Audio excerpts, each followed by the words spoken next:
सारे दोस्तों ਨੂੰ सलाम सत श्री अकाल।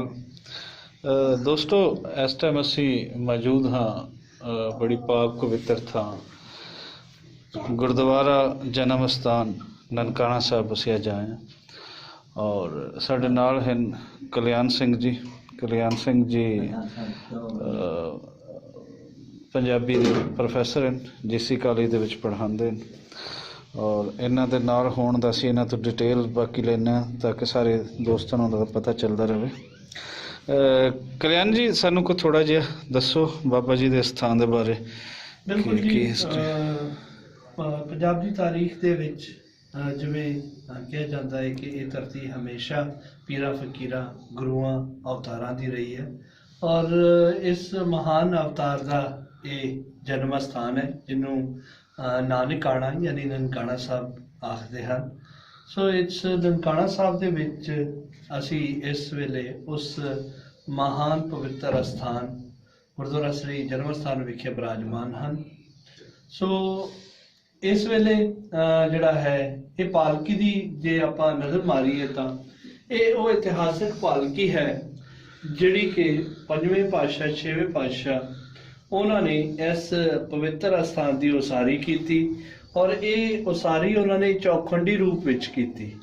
चौखंडी रूप जिहड़ा है उस वेले का सब तो जिहड़ा है पंजाबियां दा महापवित्र स्थान हुंदा सी उसनूं चौखंडी रूप दिता जाता है कि इहदे विच चौखंड भी लगे हुए ने ते इस तो अलावा 4 दरवाजे भी हुंदे ने। वैसे तो गुरुद्वारियां दे हुण फिर उस तो बाद 4 दरवाजे कीते हैं। ये गुरु साहब दे पंजवें गुरु छेवें गुरु ने 4 दरवाजे कीते हैं कि इत्थे किसी भी मजहब का बंदा किसी भी धर्म किसी भी फिरके का बंदा गरीब हरी अमीर ऊंच नीच सारे इस पवित्र स्थान के उत्ते आके अपने तरीके नाल इबादत कर सकते हैं। कोई किसी दी जिस तरीके नाल मर्जी हो इबादत करना चाहन वो कर सकते हैं। सो इत्थे ये जिहड़ा है चौखंडी रूप से 4 दरवाज़िਆਂ का रूप ये साढ़े पंजवें गुरु छेवें गुरु ने इसनूं दिता है। तो बाकी ये है कि इस स्थान का ये है कि 400 साल पुराना है और यह जिहड़े तुहानूं निशान नज़र आ रहे हैं वड्डे निशान ये 21 फरवरी 1921 दे विच जिस वेले महंत नारायणू के किराए के बंदियां ने ते जालम सरकार जिहड़ी सी अंग्रेज सरकार ने इस स्थान ते कब्जा करने की इसलिए कोशिश की क्योंकि हर इनकलाबी तहरीक जिहड़ी सी वो ननकाना साहब दे विचों निकलदी सी। इस करके वो जिन्नियां भी तहरीकां ने ਉਹਦੇ ਬਾਰੇ ਕਲਿਆਣ ਸਿੰਘ ਜੀ ਅਸੀਂ ਉਹ ਦਰਖਤ ਜਿੱਥੇ ਸ਼ਹਾਦਤਾਂ ਹੋਈਆਂ ਅਸੀਂ ਉੱਥੇ ਚੱਲਣਾ ਹੈ ਉਹਦੇ ਨਾਲ ਦਿਖਾਵਾਂਗੇ।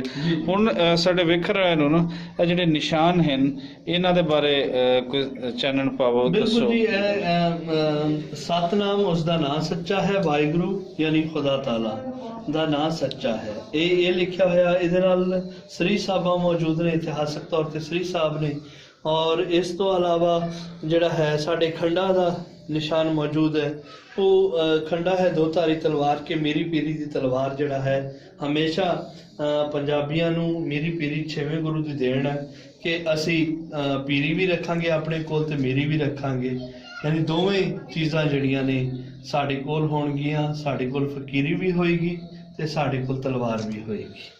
बहुत शुक्रिया कल्याण जी। ऐसी जी कुछ इत्थे आए कुछ बेसिक इन्फॉर्मेशन जिहड़ियां असीं कह के तुहानूं एक तो दर्शन दीदार तुहाडे हो जाण और दूसरा इहदे बारे कुछ तुसीं जाण भी लो।